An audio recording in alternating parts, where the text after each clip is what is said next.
Ashtu si që ka qenë edhe gjuha, e cila realisht është një gjuhë e cila kryeministri e ka përdorur ndaj opozitës në mënyrë fyse, përçmuese, por unë mendoj që përtej se Edi Rama është kundërshtari im politik. Unë mendoj që ne duhet të kemi etik përballë komunikimit publik, ne duhet të jemi etik përballë shqiptarëve, sepse kjo nuk është një betejë e cila në politik nuk duhet zhvillohet si një betejë personale, por duhet jetë një betejë vizioni, duhet jetë një betejë idesh dhe duhet jetë një betejë për programin. Për hir të vërtetës, ne tek Partia Socialiste nuk kemi parë asnjë program, kemi parë tepsia, kemi parë kusia, kemi parë kazane, po program s'kemi parë asnjëherë. Te programet ha diskutim nga mbështetjen për të gjitha forcat politike. Unë mendoj që Partia Demokratike ose ndoshta se ka shpalosur në formën e duhur qytetarët ta kuptojnë. Partia Demokratike erdhi me një program dhe një nga programet më të mira, me ekspertët më të mirë, të cilat ja ofroi qytetarëve shqiptar. Por duhet të themi që qytetarët shqiptar nuk votuan të lirë, qytetarët shqiptar nuk zgjodhen të lirë, sepse duhet të themi që presioni dhe marrja peng të gjitha pushteteve që Edi Rama ka marrë peng gjitha pushtetet, kjo ka bërë që shqiptarët të mos jenë të lirë, të mos jenë të qetë. Ermal, më thuaj në cilin vend të botës shqiptarët largohen për shkak të mbijetesës në Shqipëri.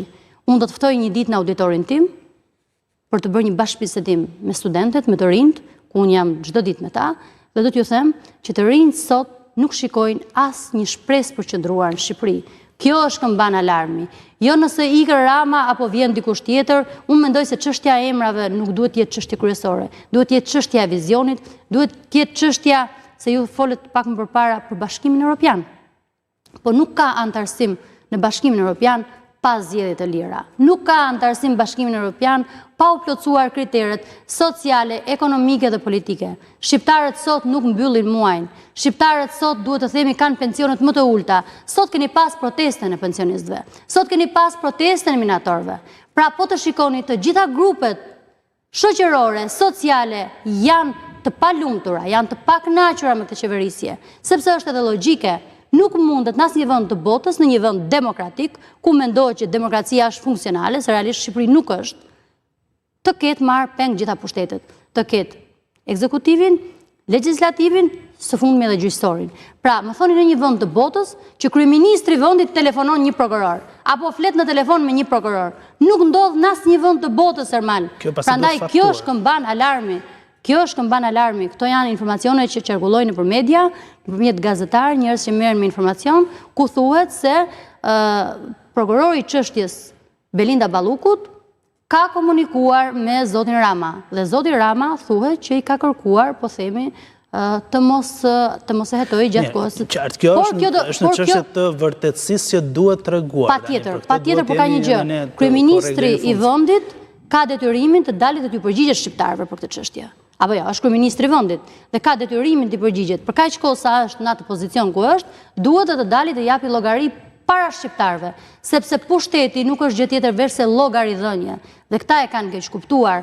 Të shkosh kryeministër, të kesh pushtet, nuk është pjesë e tarafit personal, e karrigës personale. Është detyrim ndaj qytetarëve. Madje kryeministri ka detyrim edhe ndaj demokratëve, jo vetëm ndaj socialistëve apo atyre që e kanë votuar, sepse je kryeministri i vendit. Dhe kryeministri i vendit duhet të dalë të japi llogari për gjithçka që akuzohet. Në një vend të botës nuk ndodh që një kryeministër të akuzohet për 1001 afera korruptive, nuk ndodh që një kryeministër të ketë gjysmën e qeverisë, të ketë 2 zëvendës kryeministra, numri 2 mbas Edi Ramës, por herë të dytë është i akuzuar nga organet e drejtësisë, njëri ka marrë aratin dhe tjetri bën, po themi, sfid organeve të drejtësisë, po bashkë me organet e drejtësisë, ju bën sfid edhe Edi Ramës, sepse i thot, nëse unë do të shkoj atje, unë nuk jam as Serion Veliaj e as Arben Ametaj, unë do t'ju marr pas vete dhe më besoni që së shpejti do të ketë zhvillime të tjera ku do të tregojnë që zoti Rama tashmë mendoj që zullumi është trashur shumë.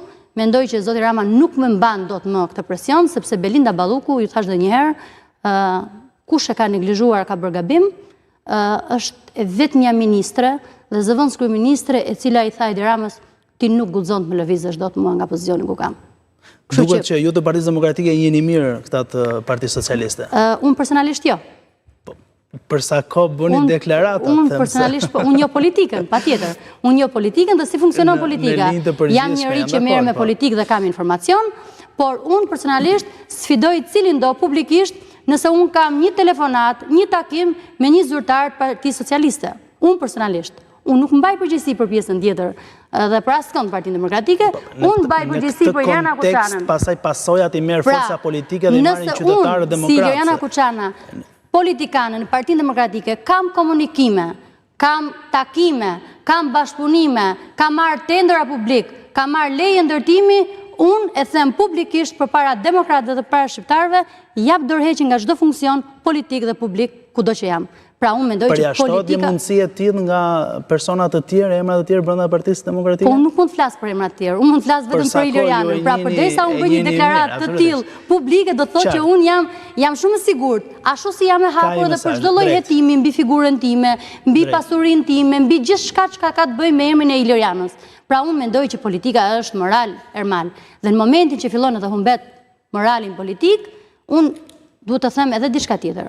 Parlamenti sot, niveli parlamentit ka rënë shumë. Ka rënë edhe nga Partia Demokratike, edhe nga Partia Socialiste, sepse nuk ka konkurrencë, nuk ka garë. Dhe unë mendoj që kjo është pikërisht me atë çka flasim, me modelin. Pra, duhet patjetër që na tregojmë ne modelin si Parti Demokratike, më pas ta vëm edhe Partinë Socialiste, sepse e kam thënë edhe ta rikthem disa herë. Ti sot ke njerëz në parlament të cilët janë